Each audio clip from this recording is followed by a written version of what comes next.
am I holding the center link from that 97 Chevy S10? If you follow me in the shop, I'll show you. So why am I holding the center link? Well, common problem, and I found this out on the forums. If you, in this case, if you're working on a Chevy S10, the Chevy S10 forum.com is a great place to get good advice. They have a second generation thread there, and they'll give you really good advice. Cross-threading the nut on this thing is a common problem apparently, and when I did that, I not only messed up this bolt, but I messed up the nut. And once you do that, now you got to take off the center link. All right, pulling off the center link is no easy task.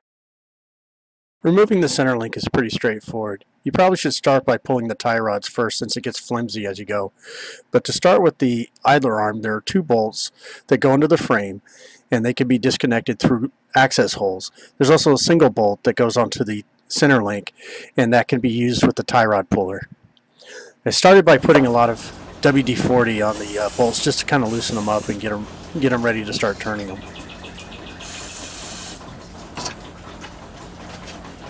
I went ahead and also accessed from underneath, and I sprayed the two tie rod bolts too, since I was going to be pulling those as well. Now I did do this in reverse. Probably better off pulling the tie rods first, but I used a vice grip to lock down the bolts on this side of the frame while I reached through with my socket wrench and through the access hole on the frame and unscrewed the bolts from the other side.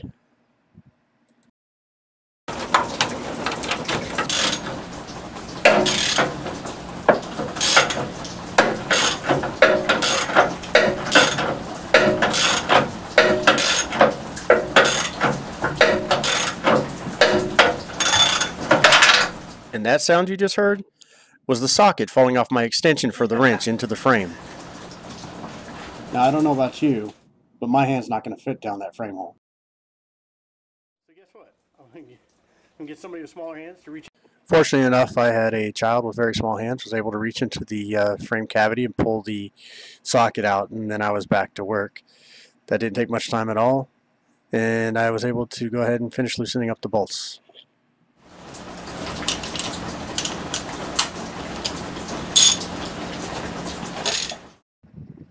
Okay, so I did do this in reverse. I pulled off the idler arm thinking everything was good, and realized that using the tie rod puller on the idler arm while it's flopping around wasn't much good. So I went ahead and I put these two bolts back in, partially threaded them so that they could hold. Put the idler arm down. The next thing to do is just pull off the tie rods, work on the right tie rod on the driver's side, and then I'll work on the left one that's on the passenger side. Alright, I've learned my lesson on taking these things off. We got a rubber mallet, and we're not going to hit the screw, and we're going to be real careful.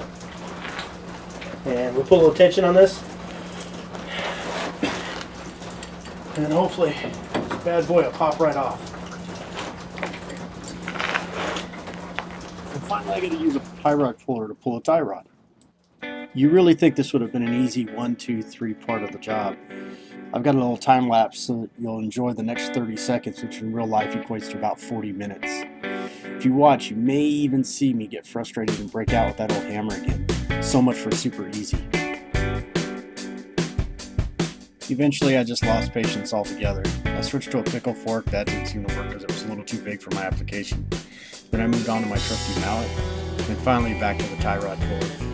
Finally, I figured a little routine of loosening and tightening the puller, which seemed to be the right combination for this particular truck to get it to pop. Okay, enough time lapse. I think you get the idea. The driver's side came off and I moved on to the passenger side. Alright, so what we've got is this guy's being a little bit stubborn. I put some penetrating fluid on it. I'm letting it sit for a second. And then we're about to get back in there. It's got a lot of movement in it, so I think it's about ready to pop. You know, the key to learning how to do this stuff is make a few mistakes and then keep on going. So I'm going to get back on this and see if we can get this guy to pop. Alright, so there you goes. get these guys back on home. Hopefully they don't fog up for me. That I've done one side, I can actually show you how to do this without looking like a brainless ape holding a wrench.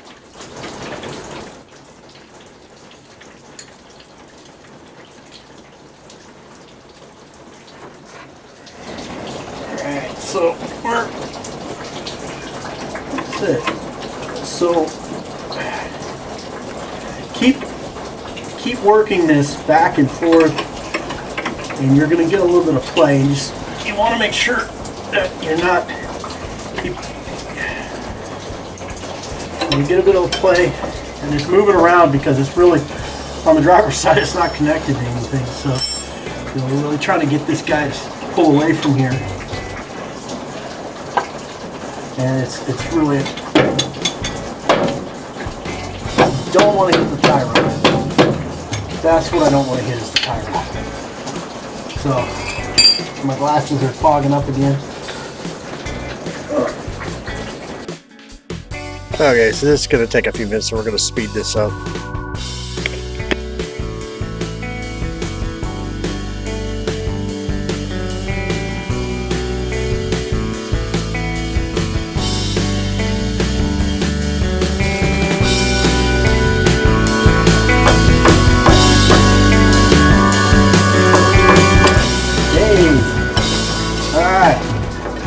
If you guys heard it or not,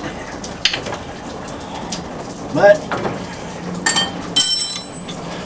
you can see a little bit of brute force never hurt anything, right?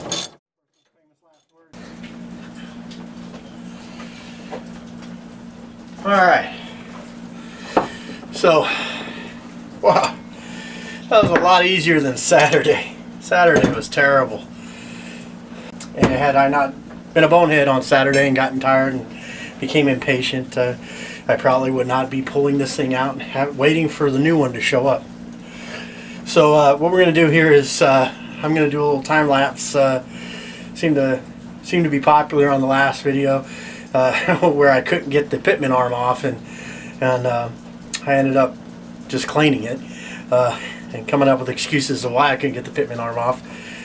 But we're going to go ahead and we're going to pull the nut from the center link off of the idler arm. We're going to kind of clean up the idler arm, and then we're going to talk a little bit some of this other stuff that I kind of picked up along the way. On Saturday, I was extremely nervous messing with this because I hadn't planned for it, and that can happen. And so because I hadn't planned for it, I really didn't know what I was looking at. And when I went to my chitlin guide or chipling guide, whatever they call the thing, I have it in the house, and I looked at the pitman arm connection to the center link, it didn't match what I had, and that was very unnerving. Well, that guide typically runs from 1994 excuse me, all the way to 2004. So they're going to give you probably just a, either they're giving you the 94 version, or maybe they're giving you the later version in the diagrams that are there. Doesn't necessarily mean it applies to all, because I've seen this. I'm going to lift this up. All right, this is the side where the pitman arm connects to, right? I've seen it where the bolt was actually in the pitman arm going through the center link, and it was bolted on the bottom. I've seen at least 3 different configurations on different vehicles, and that when it's your first time messing with something, that's where you open yourself up for making some mistakes. So hopefully by the time we're done here, if you're gonna tackle this job at home, you're not gonna make the mistakes I made. This actually took a lot longer than I expected, but with some time-lapse photography, we were able to get the idler arm off the center link in the record fast forward time.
I got my replacement center link in. It just showed up with UPS. Got everything out earlier. I took a little break.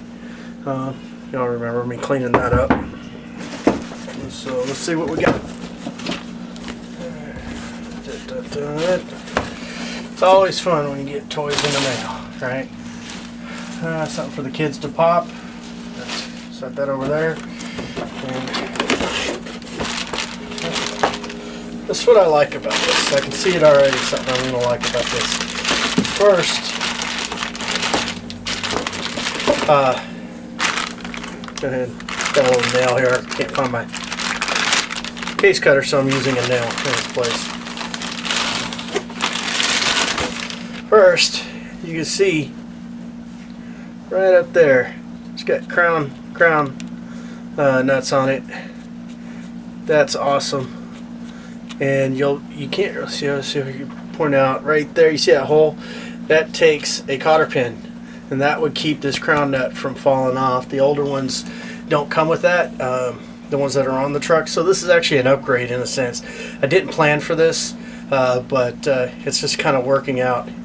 Let's see what else I got. Oh, wrong one. Hold over here. Let's see what else we got here. Now, looks like I've got some cotter pins, and I've got some grease nipples that go on the bottoms, and oh yeah, it comes with 2 bolts. Awesome. So these are for the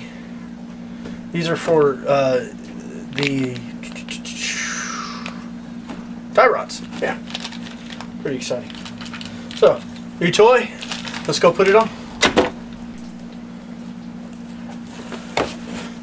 One other thing I forgot to mention is it's kind of hard to see, but it's something I learned about this, and you guys might already know this. If you look at that, it looks slightly tapered. This bolt here, it's slightly tapered. So what happens is, apparently when you put the idler arm or the pitman arm on here, it kind of slides down. It gets a little snugger and snugger and snugger, and then when you tighten this bolt up, it actually kind of creates this pressure against it, and that's how come that's such a pain in the, no, I don't want to swear, but the pain in the butt to get off. So I just thought I'd share that with you. That's another one of the things I learned on one of those videos I didn't know, and that explains why it's such a pain in the, well, I'm just going to say it. It was a pain in the ass. Alright, let's go get this stuff on there. If you like the videos that you've been seeing, and you really appreciate this one, you can subscribe to the channel right here. You can also, down below, you can see the most recent videos that we've uploaded, and we appreciate your feedback and comments. It really goes a long way to us improving the video quality of what we're posting.